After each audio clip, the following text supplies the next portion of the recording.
en el exterior, donde claramente el señor Bukele está siendo cada vez más visto como lo que es, ¿verdad? Un régimen violador de los derechos humanos. Y tuvimos que esperar un error mayúsculo de él, vendiéndole los servicios penitenciarios al gobierno del presidente Trump, ¿verdad? Es decir, está la codicia, está la necesidad de legitimación que tiene el señor Bukele ante el régimen, ante el gobierno del señor Trump, ¿verdad? Que ya está teniendo sus propios señalamientos antidemocráticos y él solventará sus problemas frente a, a la independencia judicial que sí funciona, gracias a Dios, en los Estados Unidos y va a seguir funcionando, ¿verdad? La Corte Suprema de Justicia de Estados Unidos no va a caer, Francisco. El Capitolio que quiso invadir el Congreso, ¿verdad? Las dos cámaras del Congreso de Estados Unidos no van a caer, Francisco. ¿Verdad? Es más probable, evidentemente, que por los votos o por otro recurso caiga el gobierno del señor Trump, ¿verdad?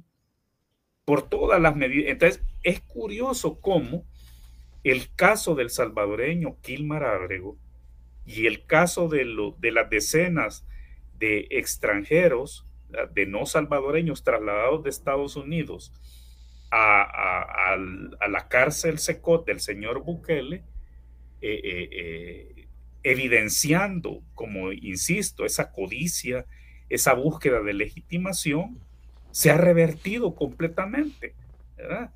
A tal punto que un gobernador, Francisco, el gobernador de Illinois, señaló al señor Bukele como cómplice de los abusos fuera de la ley del presidente Trump, ¿verdad? Y por eso, Francisco, y con esto termino este primer gran razonamiento. Yo que viví cipote, ¿verdad? En mi época de colegio, y que costaba comprender lo que estaba sucediendo en el país, la masacre de los estudiantes universitarios del 30 de julio de 1975. Es que mira, yo cada vez veo una semejanza al régimen del general Carlos Humberto Romero con las actuaciones que está haciendo el régimen de los Bukele.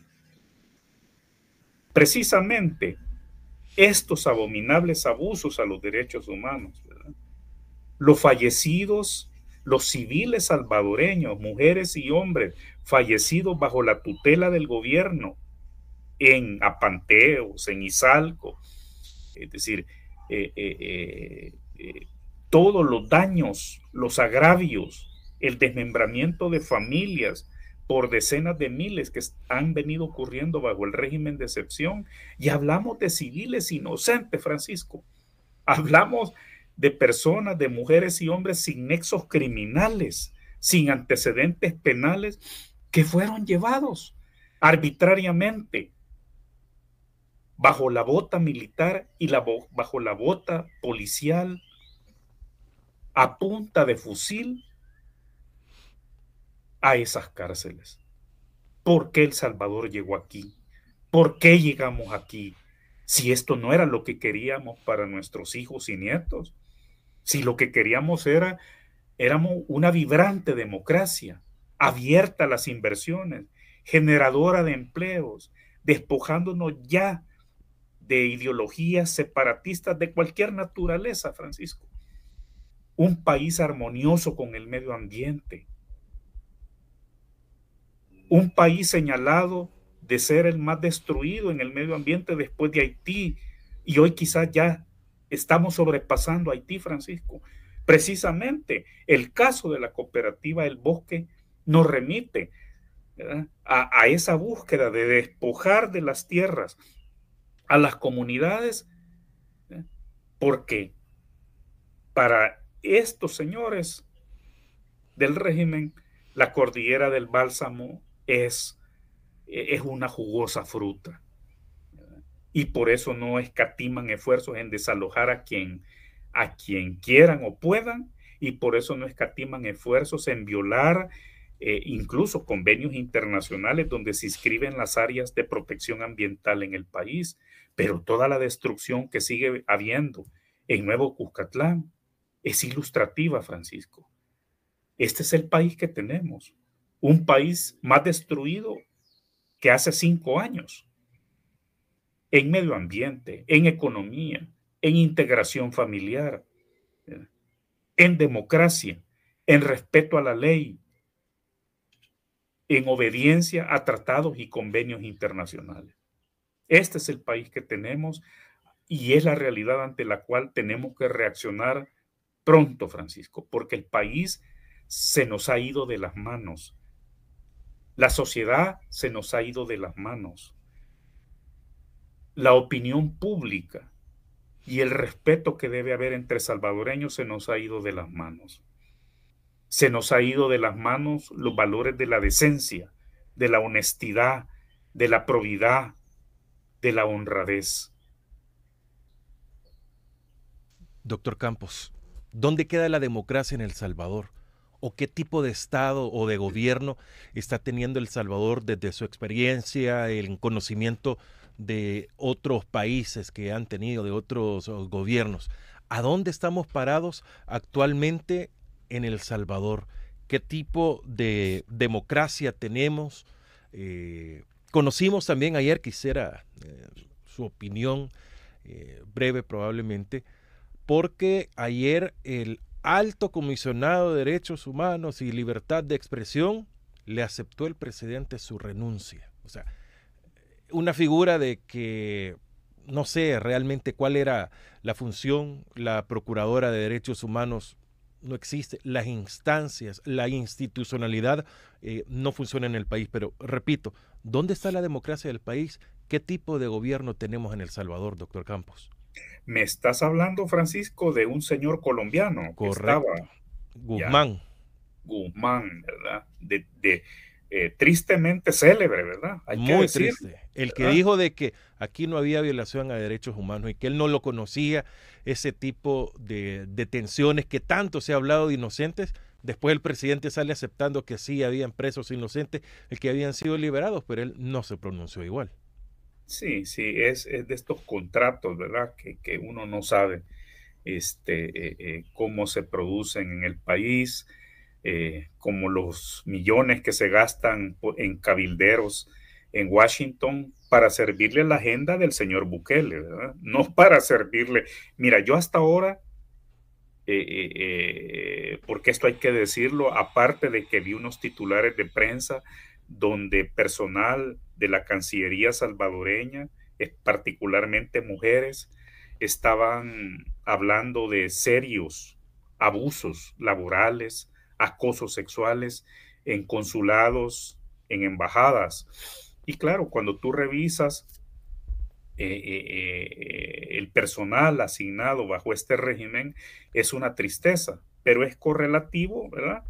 A la calidad del régimen que tenemos, ¿verdad?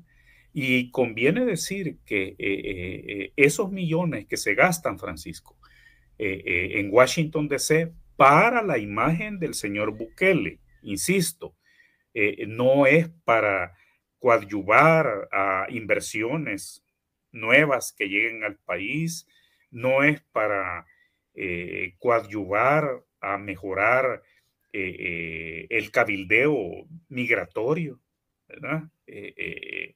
Estamos también en una fase regresiva desde Estados Unidos con la protección de nuestros paisanos allá, ¿verdad?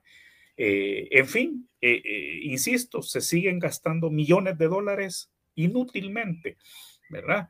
Porque está claro que la correlación política para el señor Bukele ya se revirtió completamente en los Estados Unidos. Esto yo puedo dar fe.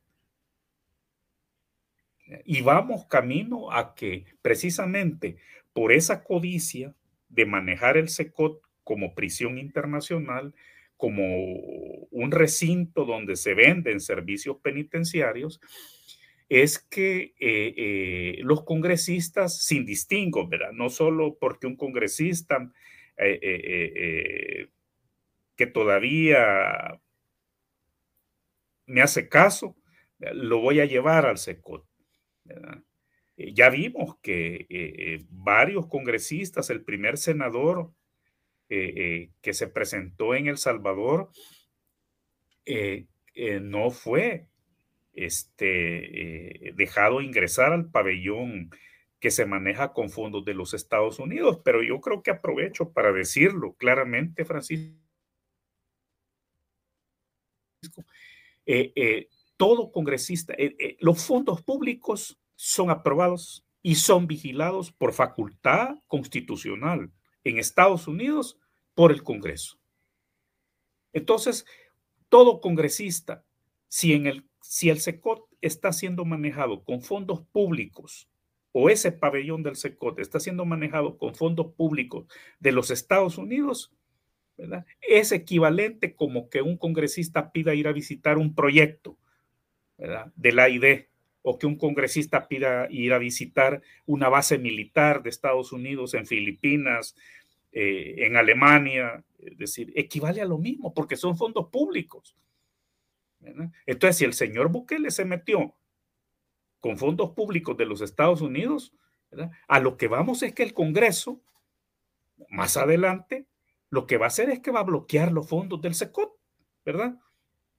Y va a imponer otro tipo de sanciones como las que está llamando el gobernador de Illinois, a quien se pueden sumar otros gobernadores, que es otro nivel, ¿verdad?, dentro de la administración pública de los Estados Unidos, y creo que esa es la gran fortaleza de la democracia de Estados Unidos.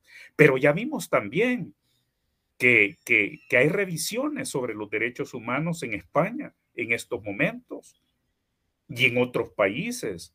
Yo he hablado con congresistas mexicanos que van en esa misma dirección, ¿verdad? Y también he hablado con congresistas de Chile, de Brasil, que están hablando de revisar. ¿Por qué? Porque hay una jurisdicción universal, Francisco. Porque si a ti o a mí, al abogado Enríquez, al pastor Pérez, a la abogada Ruth Eleonora López, le vulneran, le violentan sus derechos humanos, bajo la jurisdicción universal en curso, Francisco, equivale a que le violen los derechos humanos a la humanidad entera. Ese es el punto exacto donde estamos. Y por eso creo yo que es importantísimo que quienes podemos trabajar para restaurar la democracia en El Salvador, ¿verdad?, con todos los actores internacionales bajo los cuales el régimen no tiene control y por eso gasta millones y decenas de millones de dólares en cabilderos en Washington para su imagen, ¿verdad?, porque los hechos no tienen controversia, Francisco. La violación a los derechos humanos, los crímenes de guerra, los crímenes contra la humanidad, no tienen controversia. Entonces, yo creo que la gran pregunta que me hacen, que me estaban haciendo el fin de semana y que me han comenzado a hacer amigos, colegas, ¿qué significa? Y debemos de pensar en estos términos más audaces, Francisco, más penetrantes. ¿Por qué el régimen está ejecutando estas capturas? ¿Por qué creen que es necesario hacer estas capturas? Un defensor ambiental, una abogada destacada mundialmente en la lucha contra la corrupción y la lucha contra la opacidad, un pastor humilde, sencillo, en la zona rural sur del municipio de Santa Tecla, colindante con Comasagua, como es el pastor de la iglesia de Lin, José Ángel Pérez, Francisco.